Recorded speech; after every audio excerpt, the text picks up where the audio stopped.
Hi everyone. Today we're going to study Rolle's theorem. Let f of x be a real valued function defined in a closed interval from a to b, such that in here there are three conditions. The first condition is f of x is continuous in the closed interval a to b. Second, f of x is differentiable in the open interval from a to b. Third, f of a equals f of b. If these three conditions are satisfied, then there exists at least one point C in the open interval a to b, such that f prime of C equals 0. For illustration, look at this graph. This is our f of x. The closed interval is from a to b. We can see that the graph is continuous from point A to point B. And since it is continuous, it is also differentiable in the open interval from A to B. Assuming that f of A equals f of B, then there is at least one point C. The point is here, and it is represented in the graph by the point P. And at point P, we have a horizontal tangent. Let us see example 1.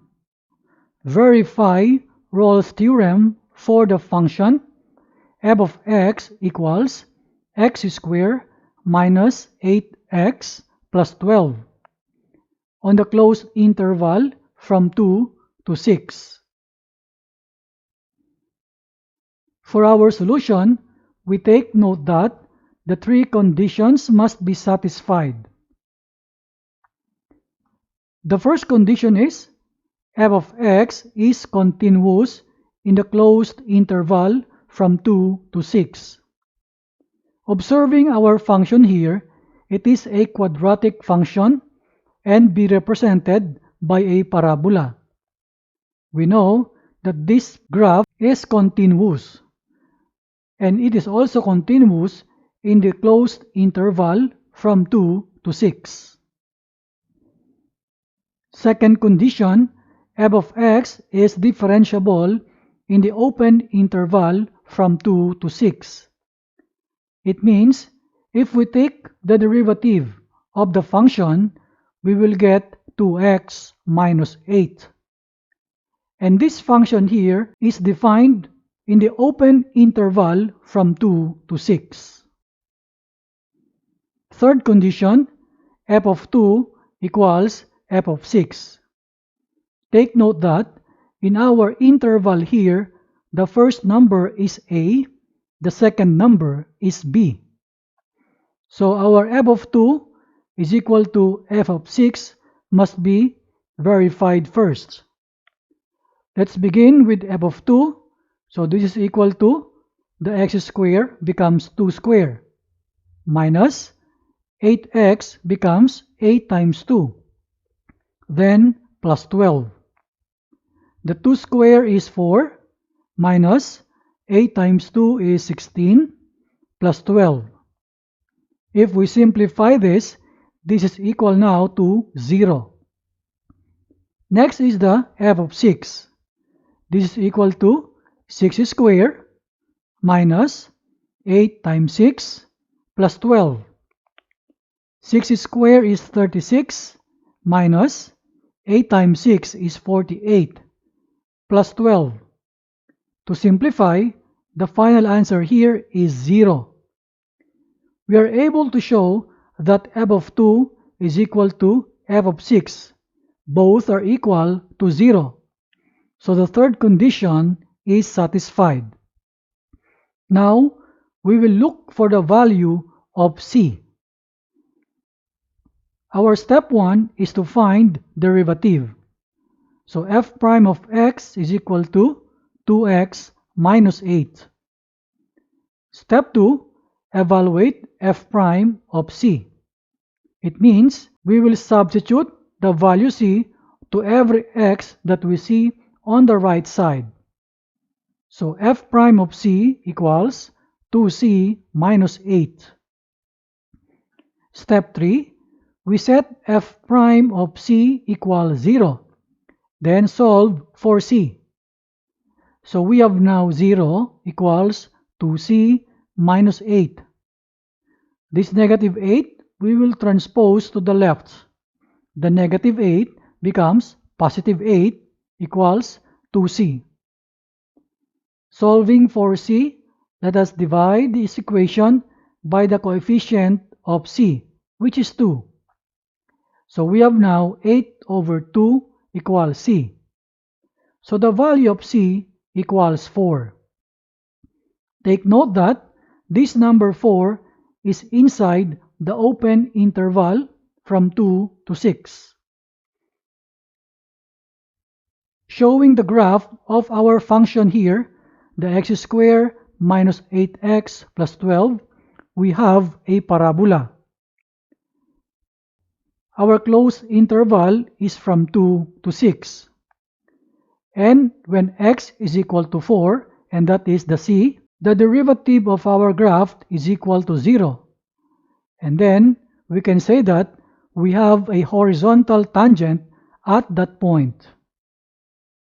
So we say that the Rolle's theorem here is verified. This is our final answer. Verify Rolle's theorem for the function f of x equals sine x on the closed interval from 0 to 2 pi. For our solution, let us confirm the three conditions.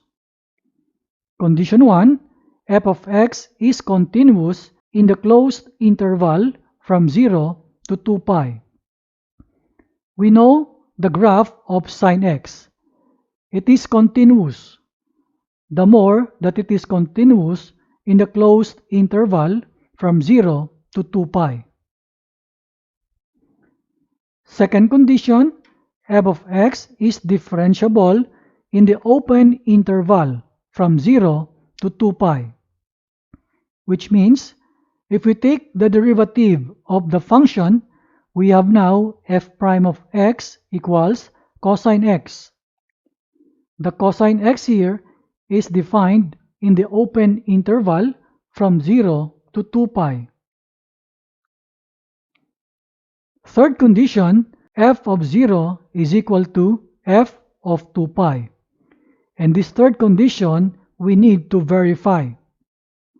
Starting from f of 0, we have now sine 0, and the value here becomes 0.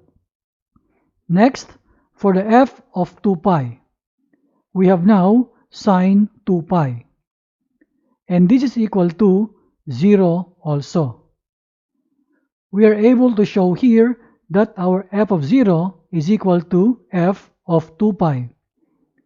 Now, the three conditions are satisfied. Let us now find the value of c. Step 1 is to find the derivative. F prime of x is equal to the derivative of sine x is cosine x. Step 2 is evaluate f prime of c. We will change all the x that we see on the right side into c. So we have f prime of c equals cosine c. Step 3, set f prime of c equals 0 and solve for c. So we have here 0 equals cosine c. Looking for the value of c, we will have cosine inverse of 0. Let us remember that the cosine inverse of 0 will have two answers within the interval. So we have pi over 2 and 3 pi over 2. Let us show now the graph of sine x. This is our graph. Our closed interval from 0 up to 2 pi. We can see here that when x is equal to pi over 2 and 3 pi over 2, the derivative of the function becomes 0. And at these points, we have two horizontal tangents. So we say now that the Rolle's theorem is verified. This is our final answer. I hope you learned something from this video. See you again next time.